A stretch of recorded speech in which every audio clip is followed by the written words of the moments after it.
We'll be talking about the clinical conditions which are related to the urinary system. Guys, urinary system is one of my passion of my life. I spend good time in doing these things, not only learning and teaching these things, but in doing these things. I was involved up till transplant and other reconstructive procedures. So I'm instrumental in all these things, and I love to answer and I love to take all your concerns, but with the limitation of your year one students. So this picture which has been shown to you, even this picture has a meaning. It's not just a fancy picture. There is a screen of of an operating room, and there, if you can see, this is a robotic arm, and a surgical procedure is going on, and you can see someone is handling within the urinary bladder, and some surgical procedure is going on, and this is a kind of a robotic surgical maneuver. We'll talk about it shortly. Now, these are the objectives which I'll try to go over. You can read them yourself. Now, first, you have been shown. Now I'm opening my chat box because there I need people giving their feedback. So now this lady, you can see that what's wrong. Celine is saying pain in loin, colicky pain, excellent. So now when we inquire about her pain, yeah, excellent, you guys are good, excellent, you did a good job, your answering is perfectly all right. So now I can see that the pain is radiating. It started from her back. Look at her hand, it has been placed on her back. And this pain, when we inquire, you can see it's been radiating medially downwards. This is a female, so it's going towards the labia. If it's a male, it will be going towards the tip of the penis or towards the testicles. So these are the classical. So this, just looking at this picture, I can reach to a plane, loin to groin. Yes, Sarah. So what do you think? Which part of the urinary system this pain is coming from? Any idea? Ureter, excellent. You guys are, mashallah, very good. I love you guys.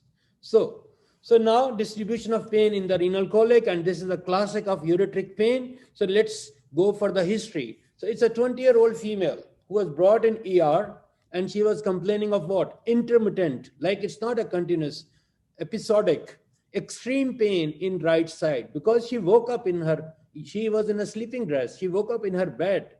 This pain was not allowing her to continue sleeping, and this pain was radiating to her groin, in her thigh, and is accompanied by sweating, fever, nausea. It could be accompanied with burning micturition, burning urination. So many things these are the classical of a ureteric pain, and that is always there most of the time. So now on physical examination, what has been found? Patient was restless and switching position. Trust me, it's such a devastating status that patient feel like doing a suicide, because no matter what posture you adopt, your pain is not gone. So you are really restless is the right word. Switching position is a classic term indicative of so many things. So on examination, what we have found, tenderness. What is tenderness? It's not tenderloin. Pain when you touch on a body and patient shows a reflex. So pain to touch, that is called tenderness at the right costovertebral angle. I'm sure everybody understands what is costovertebral angle, rib and vertebrae. So pain is there. Obviously, we are talking about right side, so everything will be on the right side. The second finding was guarding in the right lower quadrant. So I'm sure everybody understands guarding. When you are doing appendix, you will explain what is guarding. So guarding in right lower quadrant. So it is a pain which is localized to the right lower quadrant of our body. We can start thinking of appendix as well, but we need to rule out by doing different maneuvers. And there is no rebound tenderness. So this statement tells me this, I am not handling something which is more going towards appendix. So I should think something else. And the best thing is I should ask for so many questions. I'm not going in those details at the moment, but these are the keywords, and this is where you have to be. This scenario can help you in understanding your SAQ questions when you'll find in your exam situation. So you should, I explain a lot about during the previous blocks, so how you can take these things, but please learn to catch the keywords. That will give you, the answer is within that. Whatsoever we ask you question, you'll be able to answer it if you know the thing. So now, let's talk about what are the classical features which are associated with the renal pain. Renal pain is felt in the loin and often radiates down forwards into the groin. We talk about it. Nature of pain varies from dull ache to severe. mostly severe spasmodic. Spasmodic means coming and going. The renal pain occurs either due to stretching. Yes, that's important. Stretching, because we have smooth muscles. This pain is being radiated by autonomic nerves, especially sympathetics. So please don't put it for the somatic nerves. So renal capsule, stretching of the renal capsule. If it's in the kidney, the capsule stretch. If it's in the ureter, the wall of the ureter stretch due to the spasm of the smooth muscle in the renal pelvis, in the ureter, everywhere. Wherever we have smooth muscle, there stretch, and smooth muscle, we all know, are connected to my autonomic system. The afferent fibers pass successively, so you can read that. I don't want to go in this. Note, tenderness in the kidney is elicited by applying pressure in the renal angle, so you can hit on the back, you can find it. The renal angle lies where, you can read that. That's not a difficult term. So these are the few facts where you need to be familiarized with when you'll be talking about any pain which is related to that area. Now, I'm putting an X-ray. Now, I want your input for this X-ray. What do you see in this X-ray, guys?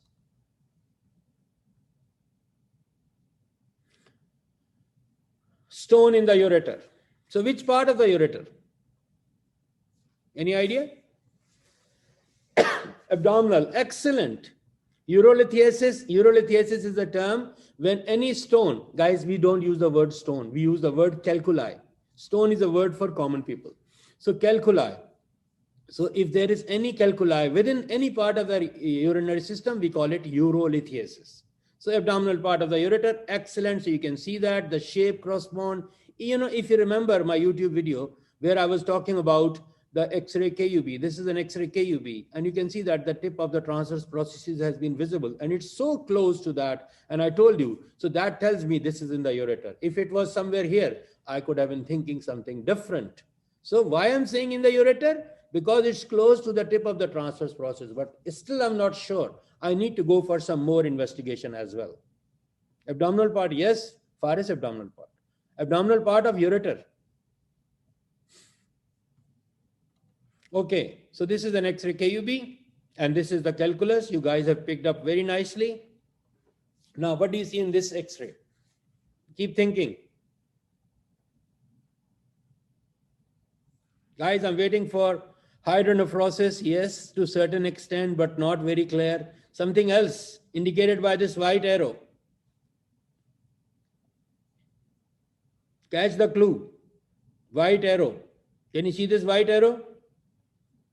Can you see that? Focus. The ureter is almost appearing a white line. So a series of stones, a sequence of stones in the ureter, pelvic part of the ureter, and also in the intramural part.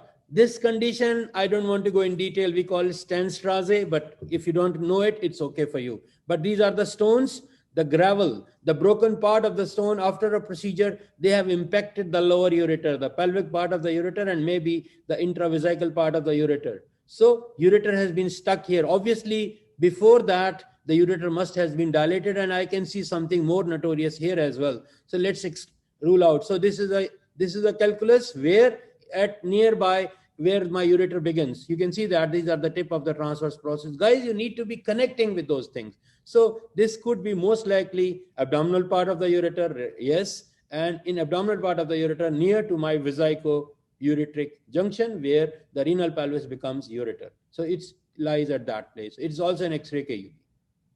Going further. So let's quickly revise. We learned that the ureter is being constructed anatomically at 3 sites where the pelvis becomes ureter, where it crosses over pelvic brim or bifurcation of common iliacs, and where it was entering into the wall of the urinary bladder, utero-vesical junction, VUJ, UVJ, so many terms. So, but these 3 constructions should be very clear for all of you. And if you are in doubts, please reconnect. All videos, everything is there, supportive material is there, and I'm sure it will be helpful. Diluted, it's not Hadil, the word is dilated, not diluted. Diluted means you're putting some, let's say you make a syrup, and you want to add, like it's too much sugar in your juice, so you want to add water, so you're diluting it. This is dilution. But dilation means expanding.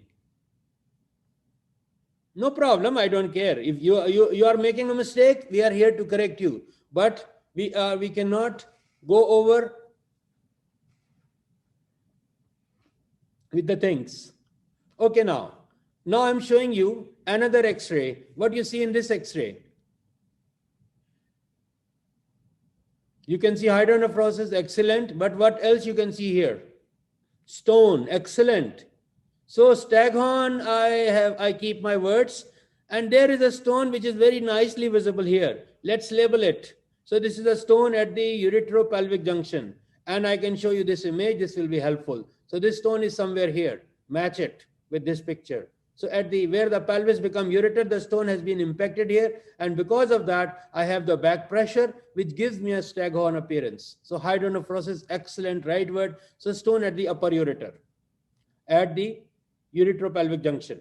And there is the stone. Excellent, good job. So now what do you see? Now hunt another stone in the ureter. Where? Abdominal. No, not pelvic. So in the middle of that. So that is abdominal ureter.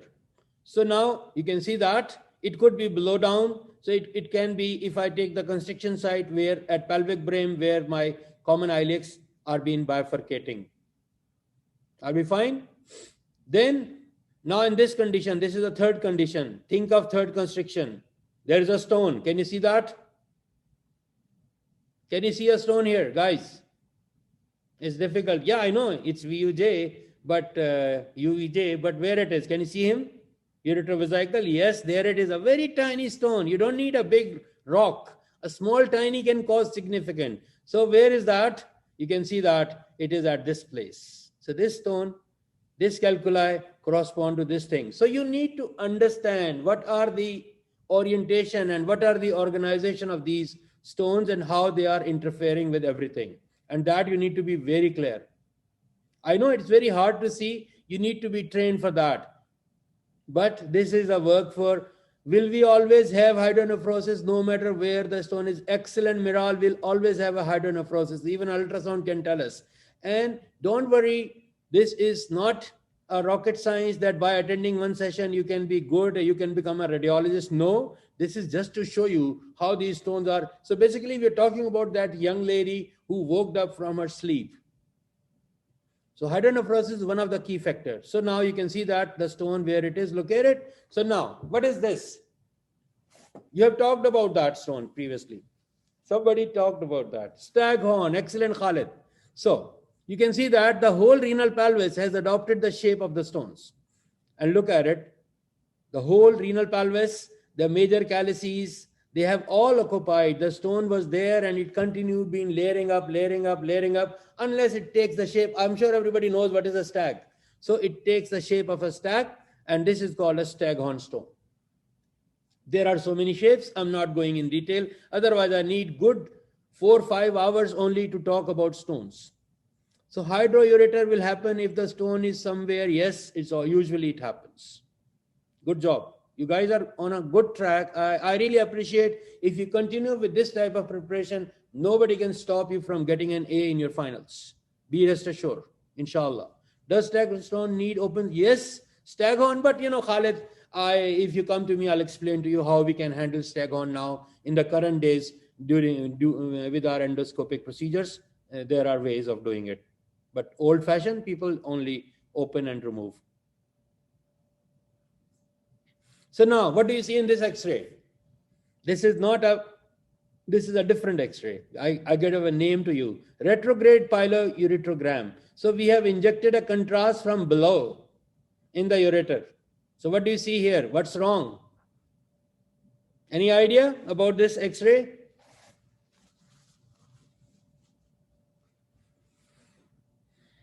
Any idea? Narrowing, excellent. So where is the narrowing? That we need to see. There is the narrowing. You can see that there is a narrowing. One part is missing. And we are pushing the contrast, but this part, I cannot see even the track of, not in the pelvic brim, this is fine. But you can see the contrast is going towards the calyx. But here, it's silent. So what's wrong? The ureter become narrow due to any infection, anything. So this is the primarily, there you can see there is no contrast visible at all. If I track down, because this is not normal IVU, we are pushing this contrast upwards. Anyway, we'll not be putting this in your exam. Don't worry for that. Just to show it to you. So if you don't know it, okay, so it's a stricture of the ureter. Okay, now coming to an IVU, and I'm sure everybody understand where is the abdominal part of the ureter, where is the pelvic part of the ureter, and you can see the contrast material has gone into the urinary bladder.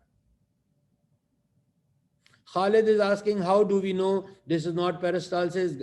Khalid, if you remember in my IVU YouTube video, I have mentioned we have a sequence of films. If we don't take one film, we have 7, 8, 10, 12 films, and we can follow. If this is persistent at one point, then we can say, oh yes, this is not peristalsis. You're right, it could be peristalsis. But when we see this gap is there for all the time, and then we should look at it what we are doing. That's why I mentioned that was not an IVU, that was a pylography. So that was a different thing. So guys, if you are good with that, you can say that this is the renal pelvis. On the left and the right side, you can see the major calyx, you can see the minor calyces, you can see the ureter, you can see the junction part.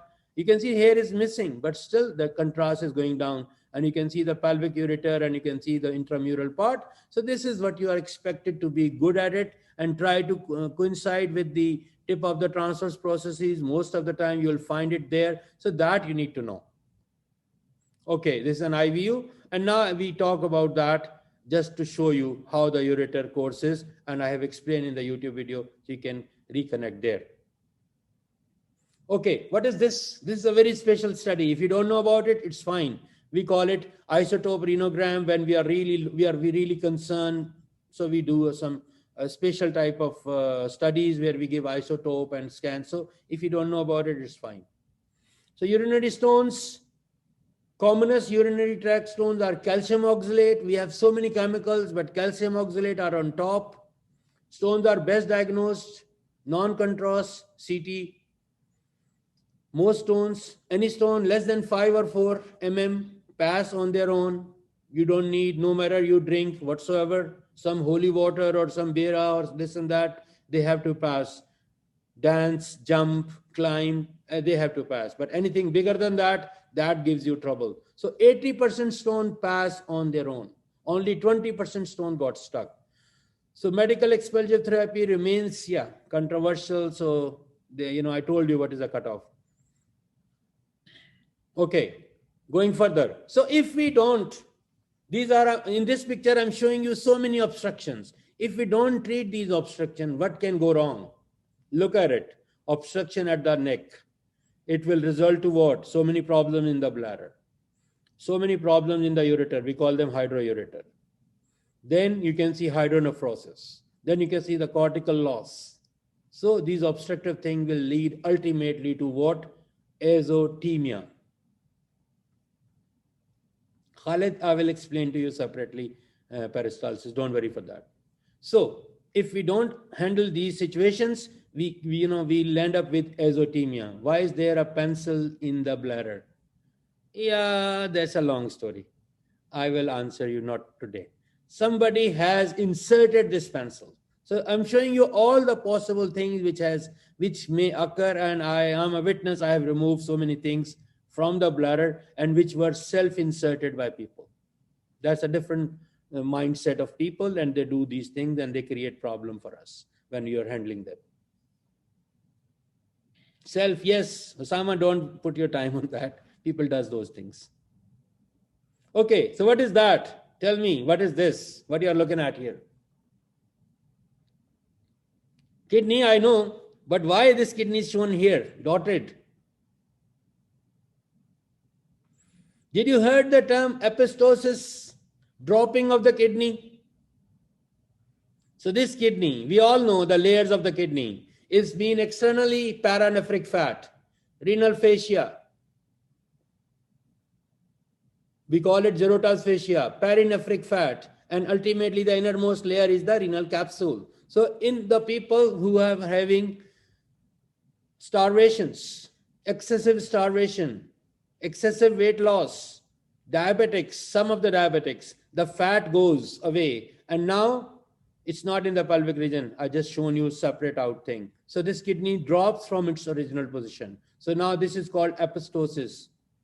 And that might result a kink in the ureter, and this patient will present to you with a pain, and then when you investigate, then you can figure it out. Oh, kidney has dropped little bit from its normal location. So then you can understand who are the factors responsible who keep the kidney in its position. The factors are para and perinephric fat are responsible to keep the kidney in its position, and the gyrotous fascia is responsible for the upward and downward movement of the kidney during each breath, because through that the kidney is attached with the diaphragm through its fascia.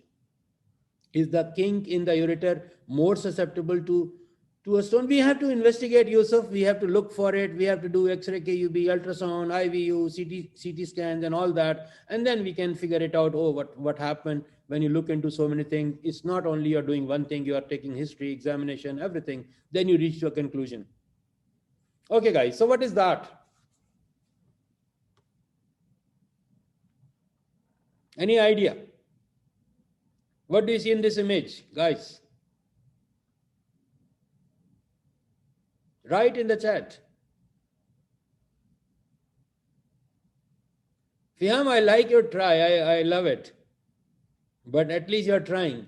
Procedure for lithotripsy. No, this is not a procedure. So this was something which was done 1,000 years back. Somebody has a stone in the kidney. He used to put on an operating table, and then a big incision, nearly longer than your arm, was made in the flank.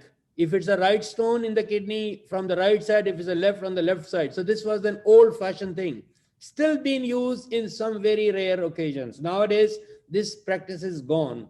But this is a classic position for operating for a renal or upper ureteric stone.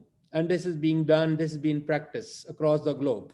But with the newer advents, this thing is gone. Why the bed is uneven? It is made uneven so that you can see that the abdomen, the content of abdomen has been pushed upwards, so that this kidney, this angle should be gone. So kidney should be pushed upwards by pushing the other side, the opposite side. So you're pushing all the content and you're putting the body in we call it a bridge. So over a bridge, the body is that, so you can, every content is being pushed upwards, and we are approaching from the top. We are giving an incision which starts from the back and goes all the way near to the umbilicus on the right or left side. So this is the classic position, but that practice is almost gone. Now, you can see that now we can insert a camera. You have seen the videos. I'm sure they are in your SCOM package in your lab thing. We can insert these simple wire-like thing. They have a basket inside. If the stone is in the ureter, even in the renal pelvis, in the calyx, we can handle that. We open this, we trap the stone, and we close it, and we can pull them out. So these are some of the modalities, endoscopic modalities, which has been used. If you are interested, the videos has been plugged there. You can watch them. Not on the channel. You can watch those videos within the lab material. Then now we are looking into the urinary bladder.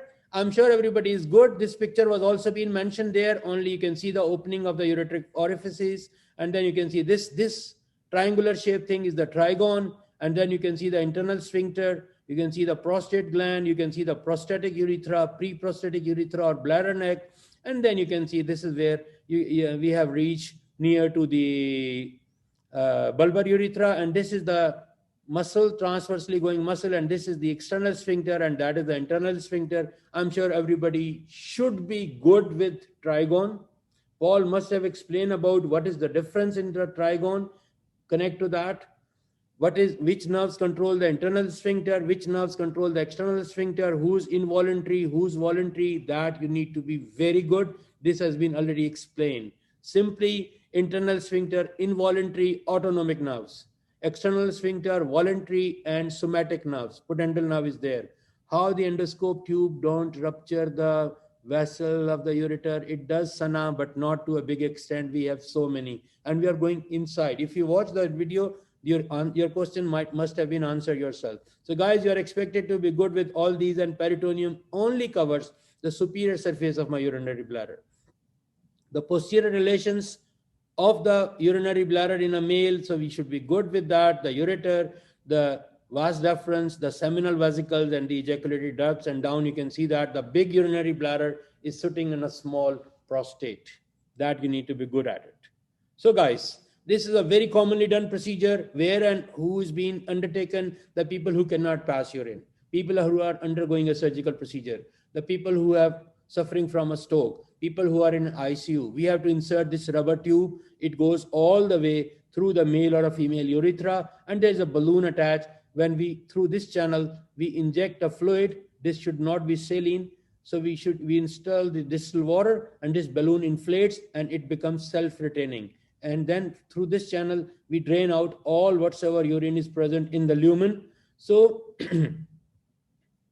doesn't the dyes used to know they are safe for human body, Kanis? They are not like, we cannot contrast, we cannot insert any food color or anything. They are humanly biocompatible material which has been used. Otherwise, it's a disaster. And even those people who are suffering from chronic renal diseases, there are certain special modalities. Yes, Rila, this is a Foley's catheter, excellent. So this is how it is being done, and we keep it as much time we need, and then you have to deflate this balloon, not by pricking it. You can just withdraw the fluid, and when the fluid is completely drained, you can pull this tube out and patient is fine and can go home. Is this method an alternative to supra? No, this is the first method. Suprapubic is an alternative to that. If somebody has a damage, this tube is not going, then we adopt the suprapubic. Suprapubic is not a normal procedure. Or somebody who has to live with a catheter. Let's say somebody is bedridden. Now this person cannot walk. So this used to suck. We don't actively suck, it drains on its own because of gravity. So suprapubic, we also do this, like somebody you have diagnosed that now this person cannot walk. Is somebody who's on a maybe paraplegic, stroke, after stroke. Now you leave this catheter, and there we use, I don't want to go in that discussion. It's a very long discussion, but simply just to show you how a Foley's catheter is being inserted into the bladder and how it works. Which is the most part of the urethra prone to damage during catheterization? Yes, very good question. This part, the membranous urethra. Why? You should know why always.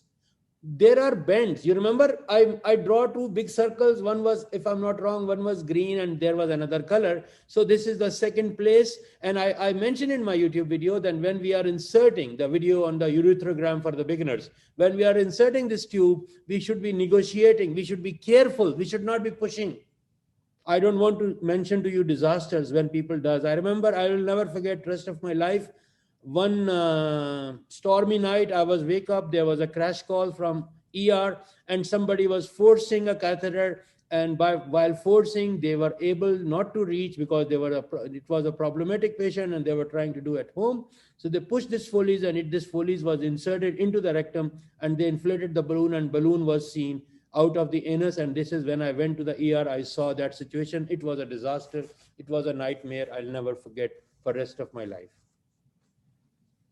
So I hope it's clear. We call it urinary catheterization. I talked about everything about this. Now coming to suprapubic, somebody where you cannot pass this catheter. So that's the situation. Bladder is being ballooned up this way. Can you see that? So now we can insert a needle. We can make a hole here, and then we can insert a Foley's catheter. I think this suprapubic catheterization video is being visible for you if you click back to my lecture recording of urinary bladder. It's there. So this suprapubic, we insert, we stay in the midline, bladder is being ballooned up, so it's been pushing all the loops of intestine. We can easily go inside, and then what we can do, this is the suprapubic catheterization, and this is the image. You can see that how this Foley's catheter is going in, and we are draining this bladder. This is the classic picture of suprapubic catheterization. What is the nut gain? This is what we achieve. So I hope it's clear. Okay, so we give local anesthesia, we don't need, so we can do it's an office setup.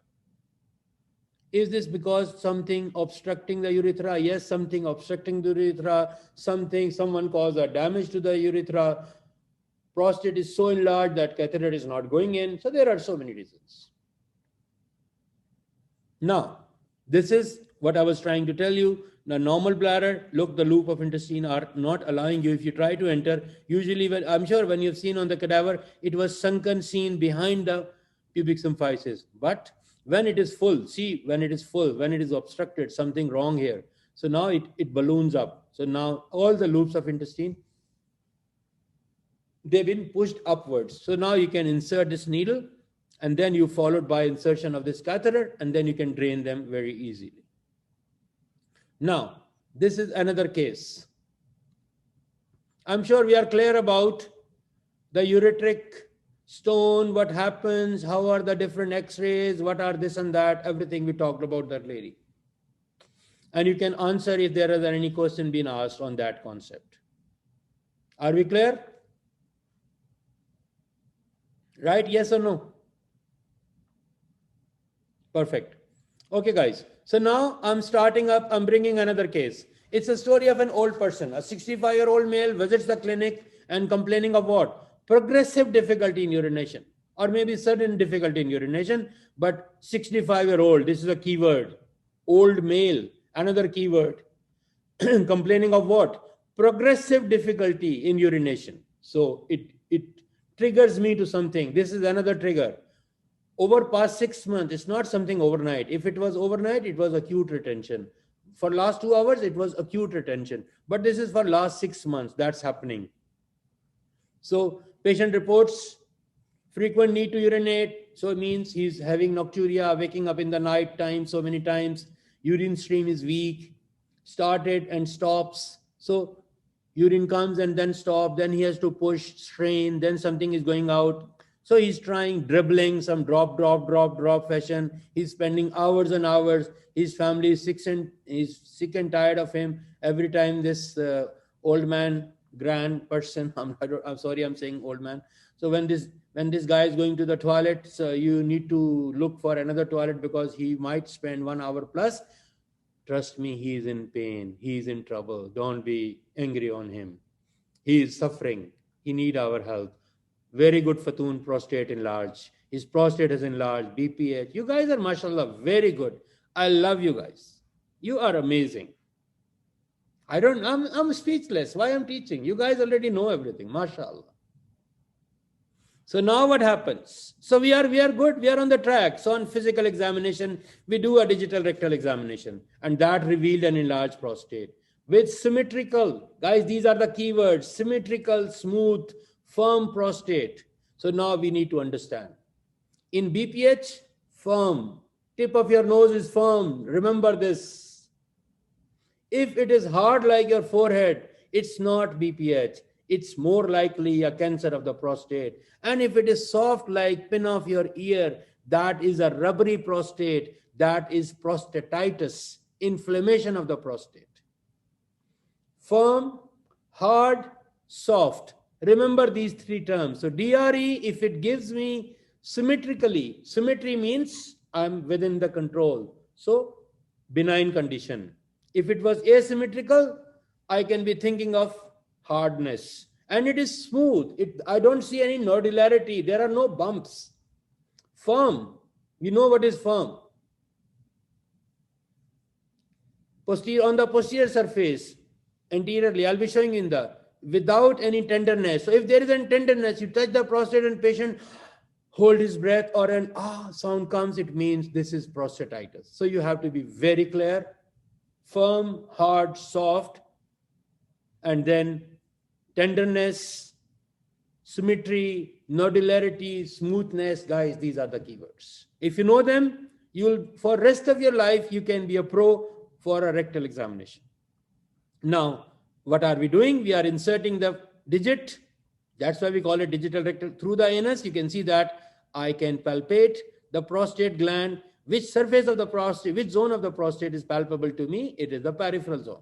So I can palpate on that. So I can say what is happening. So this is a more clearer insight. So this is the only way I can approach to a prostate in a normal walk-in patient, unless I open up someone's abdomen. So obviously we don't need to open an abdomen. We can approach through the rectum just by wearing these pair of gloves and lubrication.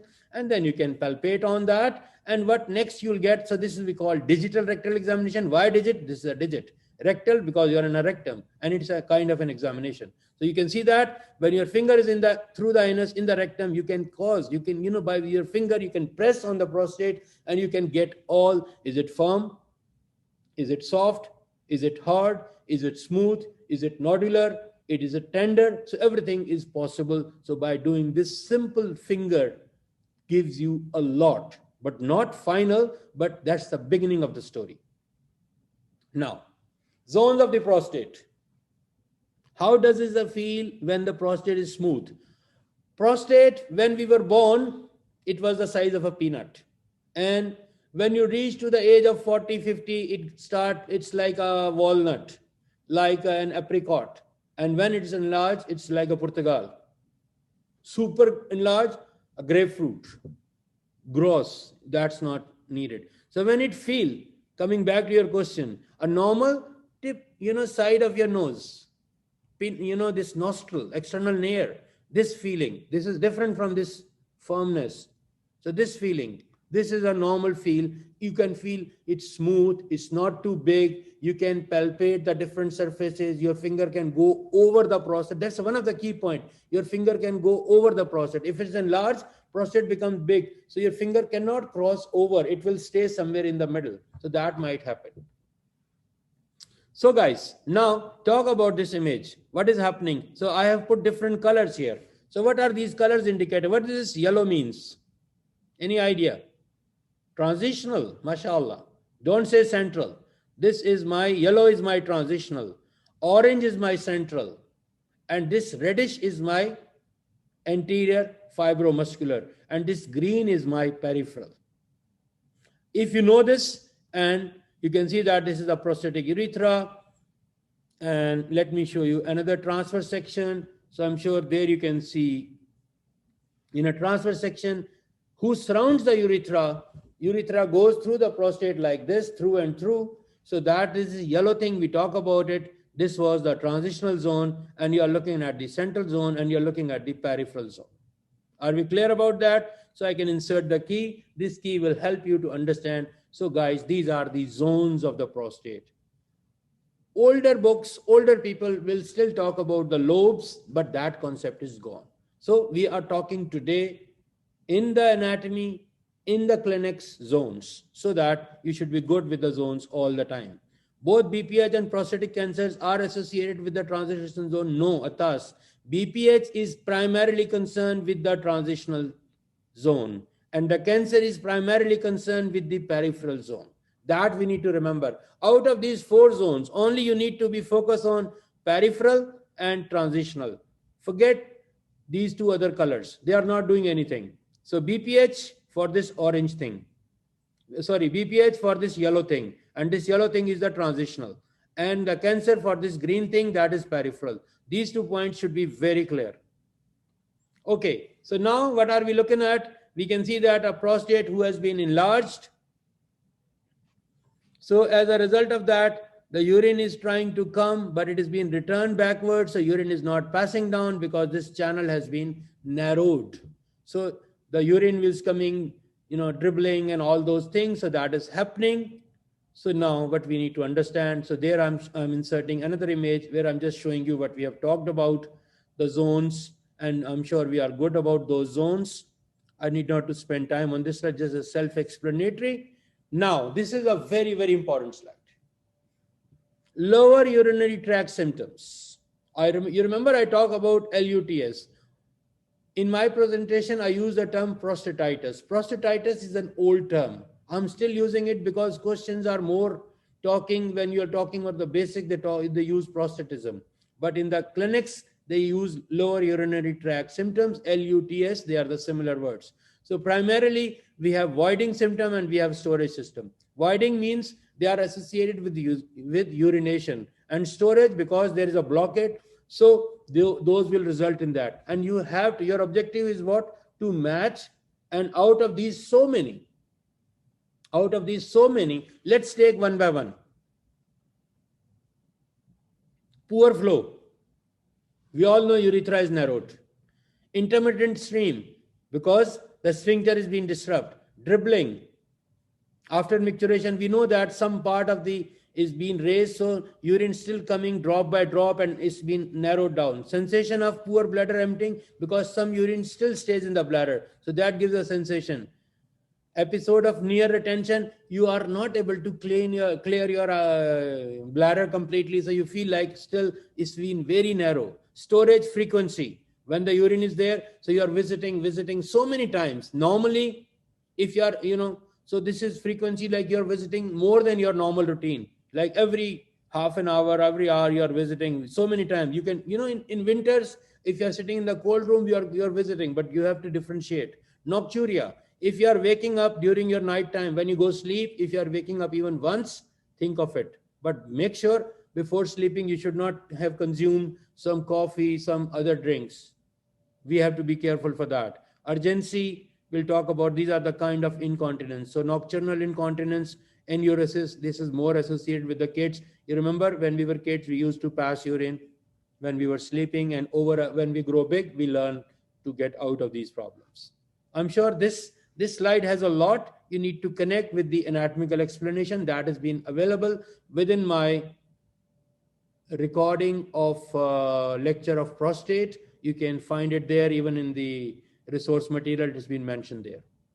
Now, this is what happens. I have shared this video, this picture. It is in my lecture recording. So this is the enlarged zone of the prostate. This is where the urine stays, and see the prostatic urethra becomes narrow. So that is responsible for all that, what was happening. I'm sure we are good with this. Now, guys, I have a video. And if you watch this video carefully, it will help us to understand so many things. Just, you are requested to watch it carefully.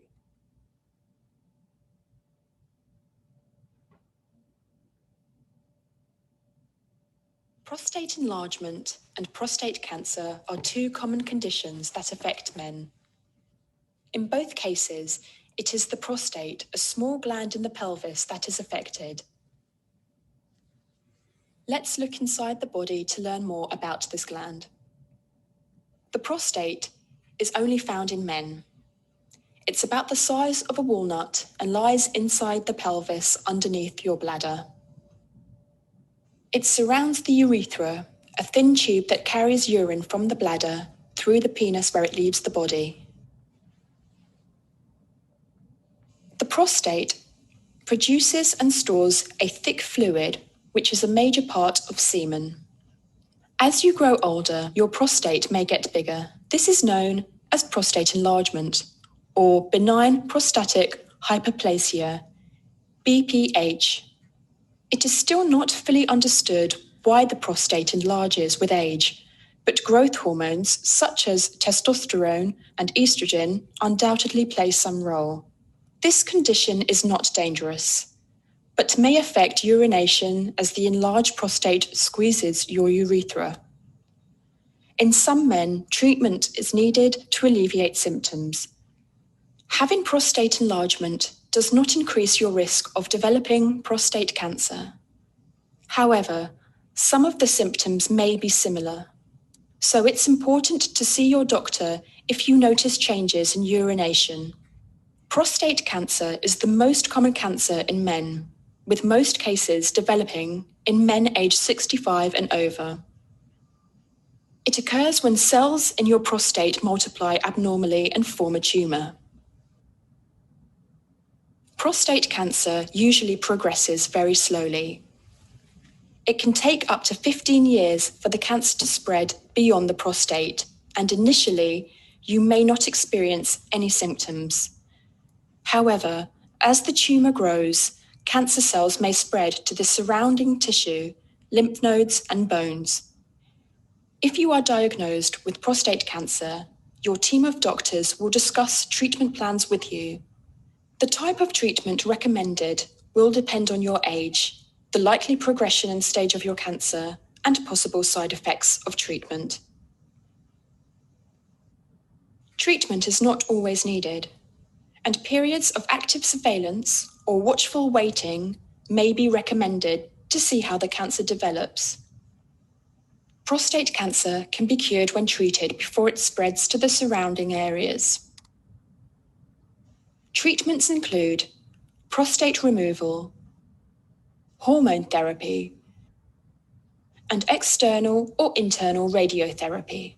Treatment can cause side effects, including loss of sexual desire, erectile dysfunction, and urinary incontinence. The outlook for prostate cancer that has not spread is generally good, and in many cases, it won't affect your natural lifespan.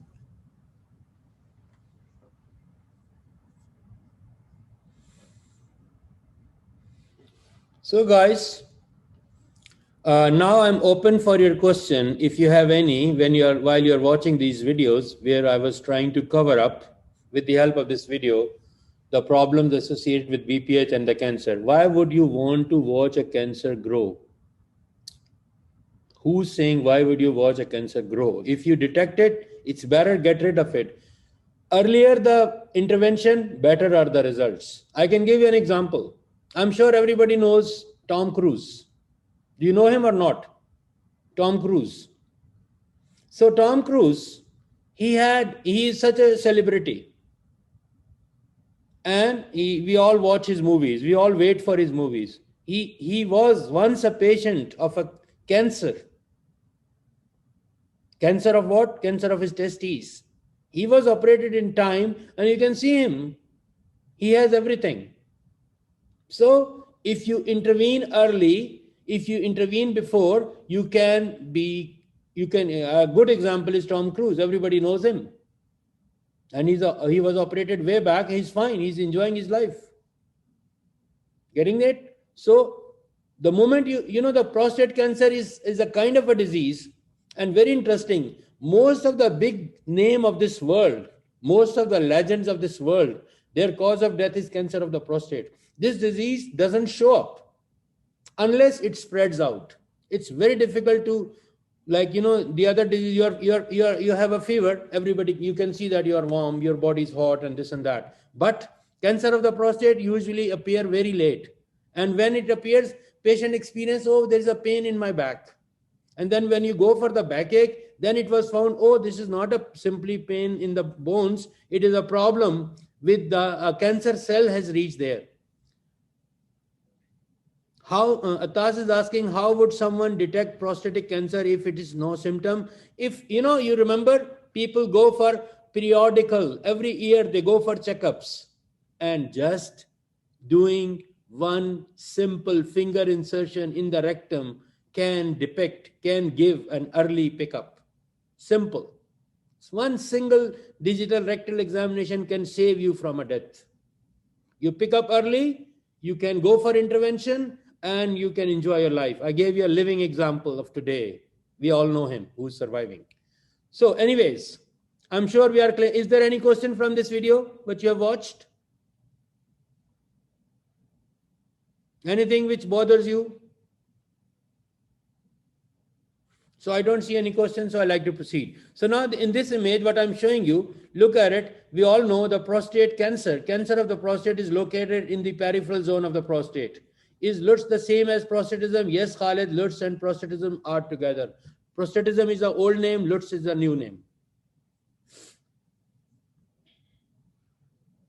Okay, now these are the bone scan. When you are suspecting someone, we can take these type of special X-ray images and they will tell us. You can see that these hyperdense areas, and they are detecting that something is active in these bony parts, and then we have to investigate and do all that. Is the full prostate removal or can only be zones of the remove? Usually when we remove for the cancer, we remove the full prostate. But when we are doing for BPH, we know it's the inner core, so we can resect out. I'm sure I've shown you the image, how we do that. And even the videos in your lab material, they have been inserted, so you can do that, and you can give enough channel where a patient can pass urine for good 10 years time. Usually this disease affects at what time of age of a human?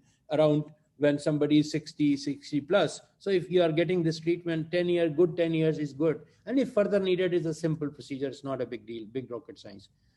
A and B look like low volume. I don't want you to go into these details, basically just to show you how a bone scan look like. Lean. If you know this much, enough. Now, this is another case. So we are done with the prostate and prostate-related problem, both benign and malignant. Now what do you see in this image? Wilms tumor? No, Sharif, this is not Wilms tumor. Correct yourself. This is not WT1 business. Enlargement, Khalid. Enlargement of what? So this is a real case. A young girl present in a clinic with this. Realizing tumor of the kidney. Keep thinking. I like your thinking. Horseshoe kidney. No, everything is inside the body. Nothing should come out. Somebody's writing abscess. Excellent.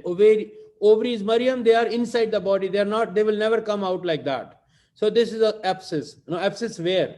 That's a question.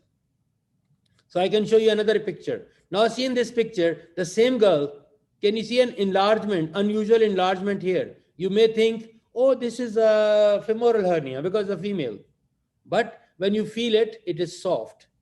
And this patient and when you ask her to cough, there is no pulsatile movement. Psoas sepsis. Thank you very much, Khalid. You make my life easy. So what happens? We all know the psoas major muscle coming from the spine, vertebral spine.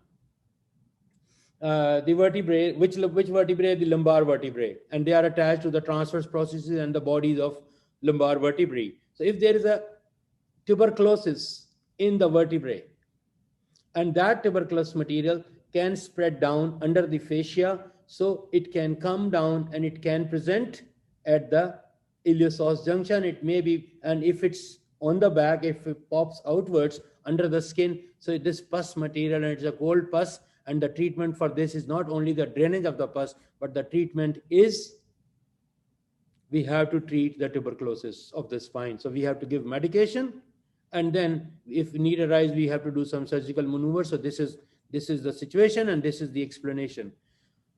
If I'm not forgotten, Khalid, you remember you asked me a question in the beginning that was regarding the prostatic venous plexus. You remember that question? Can you? So there was a statement mentioned in the lab resource material that regarding when we are talking about the blood supply of the prostate and in that venous drainage, we all know prostate gland is surrounded by a plexus of veins. So this plexus of veins is connected posteriorly with the vertebral veins. So now if there is a cancer in the prostate, through this cancer, if it's been spreading out of this organ, so it travels through those vertebral veins. Those veins which are in between connector, they are called the veins of Boston.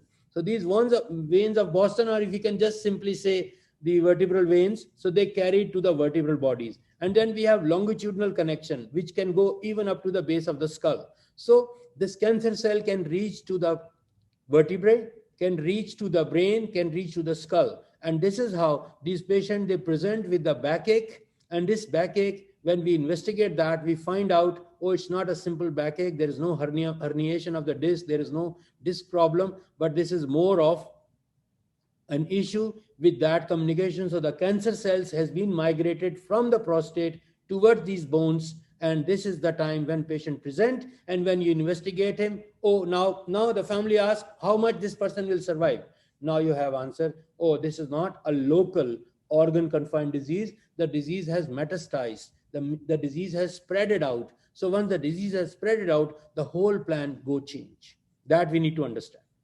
I'm sure this concept is clear. And Khalid, I hope I was able to answer your question. So we talked about this. We talk about this. That's not a rocket science. Now, what's happening to her? Quickly write in the chat. What's happening to her? Urgency. Excellent, Sharif. So she is running to the toilet. It's not only she. What's happening to this guy? He is in a situation. He's about to pass urine in his pants. And it's socially unacceptable. Look at her even. Her pants are wet. She's running, literally running. This is the worst condition. We call it incontinence. Incontinence of urine. Primarily, there are three types. Stress, urge, overflow. I'm not going in their details because I don't have time. But you simply remember urinary incontinence when you lose control on your urination. And there are three major types: stress, urge, overflow. Stress is what? When you're laughing, when you're sneezing, when you're coughing, during prayers, when you're bending for your ruku and sujood, you might pass some drop of urine. Urge, you had a feeling to pass urine and now you don't have time even to open up your pajama. Before reaching to the toilet, you may pass urine, as I've shown you in that picture. And then obviously sphincter problem. And then overflow, bladder is being filled up and you're passing urine. So drop by drop. So these drops, who are affected primarily? Incontinence, women. Old age primarily. And old age, like my grandma, if she is passing drops of urine every minute. Now, her prayers are destroyed, her life is destroyed, and she is not happy. She don't want to go, she don't want to see people, because her only interest is, if I have a desire to pass urine, where I will go, how I will protect myself. Oh, people will laugh at me. Oh, his grandma has passed urine. So do you think it's acceptable? No. So this is the biggest problem, a social problem. So to cut short the story, incontinence is defined as inability to control urination. It's not a disease, but a condition. And it has associated with a lot, and I will be putting up what are the different types. I don't have time to go over. This is itself a complete topic. Trust me, this is a new specialty, and it's a very high ranking specialty, and women are one of the best practitioner doctors, and this is called urogyne. Urogynecologists, their job is not to deliver babies, but they are handling with these problems. And unfortunately, most of the people who are affected with the incontinence are women. Look of your own local community. So many women are not having, they are not accepting that they can go and tell somebody, oh, I have lost control, I am passing urine, drops of urine. They try to hide from people. So the pregnant women also have incontinence. Yes, they have, but that is because of the baby is pressing on the bladder. That's a different story. When baby is out, the incontinence is out. But this is a different story, and this has a lot of career for those who are thinking their careers, or will be thinking their careers.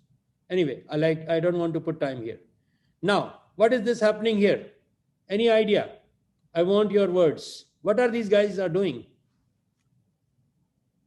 Doctors, they're doing some surgery. What type of surgery? Thank you very much. Robotic surgery. It looks like as if they're playing some games, some video game is. No, these are the doctors. Maybe he's sitting in Germany and he's operating somebody at KFSH.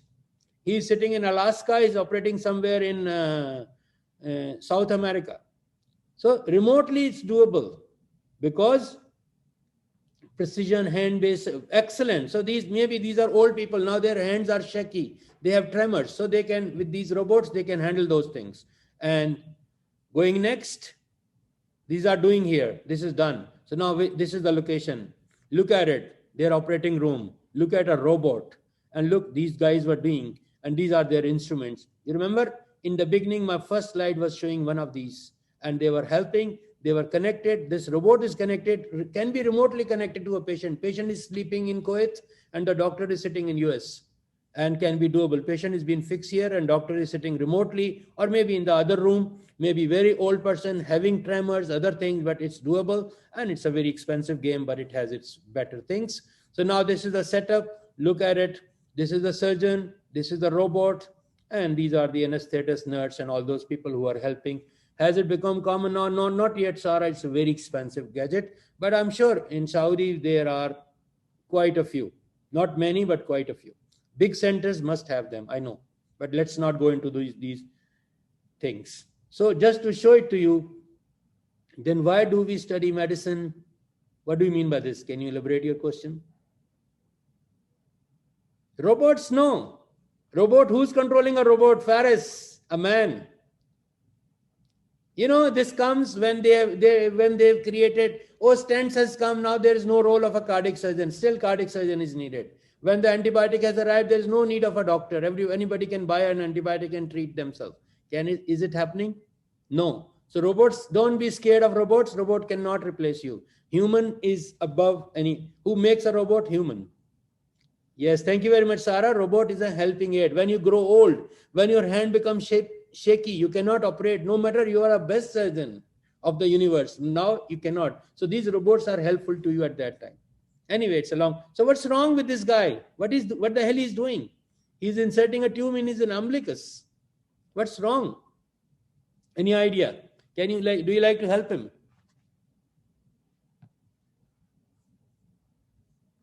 Any idea? Guys, quickly write, so let me finish this talk. Any idea about this? What is happening here? Urethral cyst? No, something else. So this guy is passing urine by inserting this tube through his umbilicus. You can see there's a scar mark. There's a surgery mark here. No, it's not suprapubic. Suprapubic is not done at this place. So let's see what is happening. This guy had a bladder cancer. His bladder was destroyed. Now, We have to augment the bladder. We have to create a bladder. And I can give you a simple example. His ureters are connected to loop of intestine, and this other end is connected to this part of the umbilicus. Or we can open up a opening on the sprout on the abdomen, and we can connect a bag. Or if the patient is smart enough, we can insert this. There's a valve-like thing. When he feel like that reservoir is full, so he can insert this tube and urine pass out. So this is happening when the cancer has killed the bladder of a patient. So that is the time where we do this type of maneuver, and that is called urinary diversion. We can use any of the loop of intestine. There are 2 million ways. But this is what urinary diversion, you have seen it. Kidneys are connected to the ileum. It could be to the jejunum, to the rectum. There are so many ways. But this is another thing. Is he able to hold urine? Yes, this is the trick of the trade.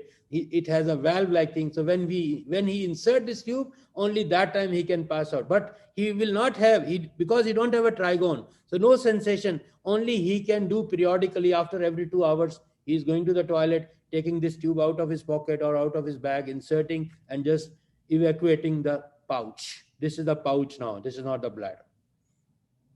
Without then also little feces. No, feces cannot come. See, you have isolated this loop of intestine. You have connected the intestine from where you have taken out this part. So this part is out of this continuation. So it is only now, it is connected. If you go back, you can see that it was connected to this hole, and this hole was being able, so this was acting as a reservoir, and this reservoir now it is only exclusive part for urination, and you can see that we have preserved the blood supply for this part. So now this part of the ileum, if it's ileum, we call it now an ileal urinary conduit. So that will become a reservoir. Without then also little feces, no feces will never pass be connected. So are we clear about this? So these are the few things. So many things we will never ask you in the exam. Focus on stones, focus on BPH. Those are the main things. But these are the things which are commonly occurring. And this is how does he insert the tube into his umbilicus? Come to me, I will tell you how it's very easy, simple. There's a hole, you have to insert the tube in. This is not a rocket science, no surgery is required. But there are so many amazing things. Trust me, when you'll be coming to the hospital, when you'll be coming to the clinic, you'll be surprised.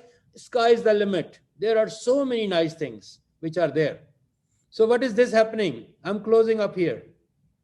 Quickly write, what you see in this image? Dialysis, excellent. So this person has lost his kidneys, or there's a problem with his kidneys. It could be temporary, could be permanent. So this is now an external kidney. And we call it hemodialysis because blood is being dialyzed with the help of this machine. And what is this? Any idea? What is this? This is for those who are living in a remote area. We call it peritoneal dialysis. We insert this tube and we insert a special type of fluid. It goes in, and don't ask me the mechanism. That will be explained later when you'll be learning the more medicine and all those things. But this is an alternate, a good alternate to hemodialysis. For those people who are living in remote area, those people who cannot afford to buy this machine, those people who cannot come for that. So this is a peritoneal dialysis. This is an alternate to this machine. And this is very cheap, very simple, and patient can do themselves. No special trainings are required. Are we good? And before ending, before we go, what you're looking at now? Quickly write. What you're looking at? No, it's not an ectopic kidney. Rupture of ureter, no. Edema, no. Think. Transplant, excellent.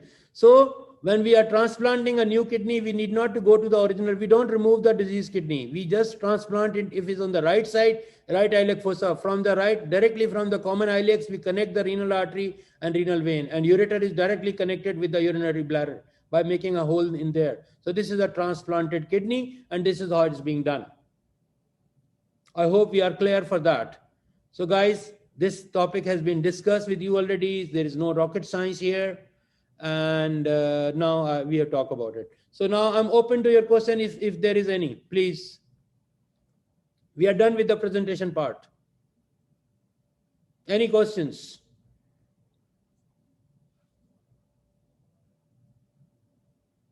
Quickly write and let's finish. Is there kidney drop? How it is put back? Khalid, usually we don't, we can tug it a little bit, but usually it's not practiced. How does, if it's been causing trouble, then we have to do something. We have to be instrumental, tie up, create something, but that's a full surgical intervention. You need not to know at this. Why does everyone use peritoneal dialysis if it's easier? Everything needs something. So this is a topic. If you, Umar, you want to talk more in detail, come to me, I'll tell you. When the contrast does not show in the part, how would you know if it's peristalsis or narrowing? You should, Miral, then you look for some other alternate procedures, and then you have to confirm it, because it's not one procedure. We have a layer of procedures. When the lab quiz will open, inshallah, they will be open when you'll complete your lab, and we'll keep it for long, because we want you to practice. It will not be a simple lab quiz, it will be a grand quiz. And we like to keep it for 2-3 days. We want you to have a good practice before going to your finals. And I can tell you, if you are done, if you have completed nicely the lab resource material from the kidney till the urethra, everything, and you have actively listened to the lectures, you can score, inshallah, excellent marks. Is there any other question? If not any, then it's the time to say goodbye. So guys, goodbye from year 1. See you inshallah in year 2, if there's a chance. Thank you for your words, and I'm always available, and just write to me. I can try to plug in things through the YouTube, through all the resources. We are here for your help. I'm sorry, due to COVID, we were not as good as we used to be, but we tried our best, and alhamdulillah, at near to end, we were able to reach to at least something where you are appreciating it. I really love you all. I have nothing against anybody, and I'm sure everybody will be best for your tomorrow, for your future, and your family will be proud of you.